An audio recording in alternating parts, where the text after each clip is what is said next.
Think OCD is just about being super clean or organized? Think again. Obsessive-compulsive disorder is so much more, especially in kids and teens. From repetitive rituals to hidden struggles like just right feelings or mental compulsions, OCD can show up in ways you never expect. In this video, we'll break down what OCD really is, how it impacts young people, and the surprising signs you might be missing. Stick around, you'll want to hear this. Alright, let's start with the basics. What is OCD? OCD is a mental health condition that has two main parts: obsessions, and these are unwanted intrusive thoughts, images, or urges that can be really distressing. And two, compulsions. These are the behaviors or sometimes mental acts that someone does to try to get rid of anxiety caused by those obsessions. The key here is that obsessions and compulsions are time-consuming and interfere with everyday life.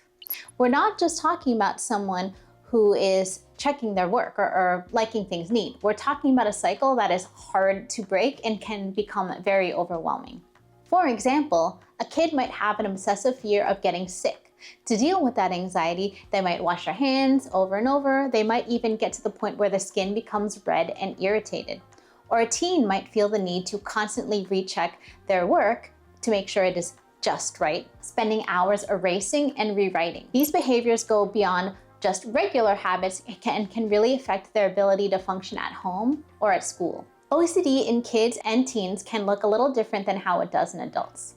Here are some common ways that it can show up. 1. Fear of contamination, like excessive hand washing or avoiding anything that they think might be dirty. Number 2, reassurance seeking, asking questions like, did I hurt someone? Or am I okay? Over and over. Number 3, perfectionism, needing everything to be symmetrical, aligned, or done in a certain order. But here's the thing, OCD doesn't always look this obvious. Sometimes it hides in plain sight. So here are some uncommon signs and symptoms of OCD. Number 1, mental compulsions. Instead of physical rituals, some kids might silently count, pray, or repeat phrases in their heads to neutralize a thought. Number 2, just right OCD. This isn't just about being scared or germs or harm, it's about things feeling off until they're fixed, like needing to tap each side of a desk evenly or adjusting clothes repeatedly. Number 3, fear of harm.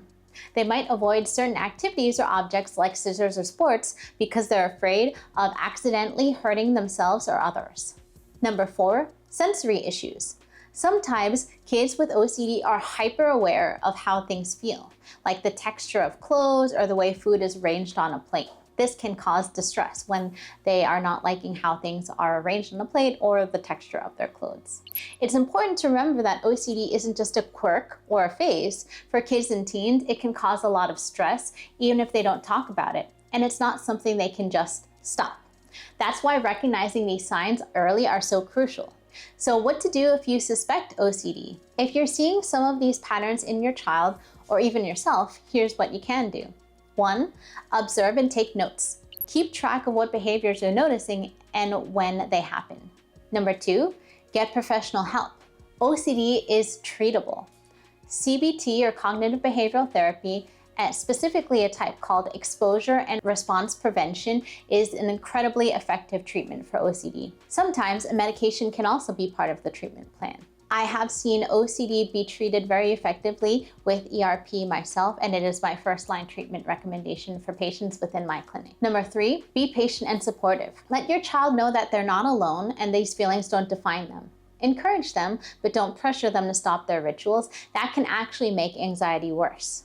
So let's talk a little bit more about the gold standard of treatment for OCD, specifically cognitive behavioral therapy with a focus on exposure and response prevention.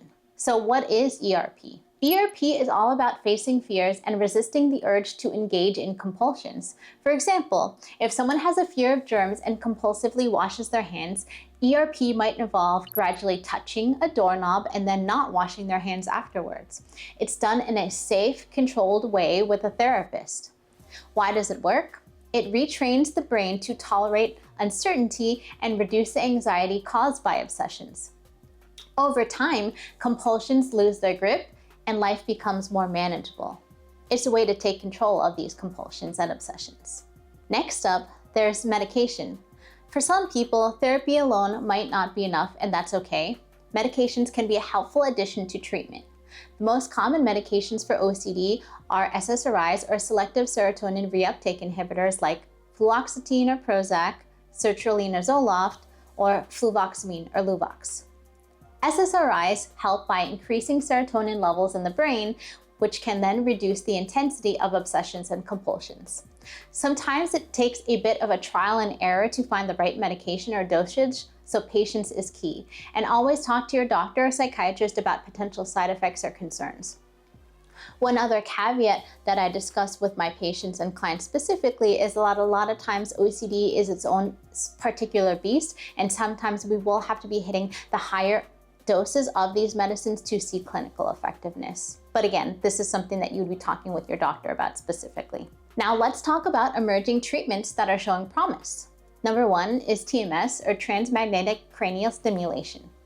TMS is a non-invasive treatment that uses magnetic pulses to stimulate areas in the brain involved in OCD. It's FDA approved for adults with treatment-resistant OCD, and research is ongoing to expand its use. Number two is intensive treatment programs. These are great options for people with severe OCD who need more structured, focused care. They involve daily therapy sessions and are often done in specialized clinics. While therapy and medications are the cornerstones of treatment, there are some self-help strategies that can make a big difference too. So number one is education, learning about OCD, understanding it can reduce shame and help you feel more in control. Number two, mindfulness. Practicing things like meditation can help manage anxiety and keep you grounded.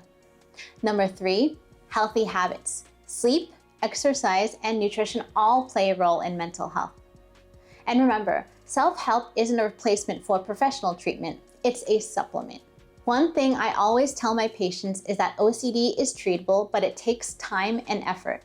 You're not failing if it feels hard. It's all part of the process. With the right treatment plan and support, people with OCD can and do live fulfilling lives. If you're struggling with OCD or think you might be, don't hesitate to reach out for help. Whether it's therapy, medication, or a combination of approaches, there's a path to recovery that's right for you. Thank you for watching. If you found the video helpful, hit that like button, subscribe, and share it with someone who might need it. And as always, drop your questions or experiences in the comments. I love to hear from you. Make sure to take care and check out our other videos related to all things mental health and wellness.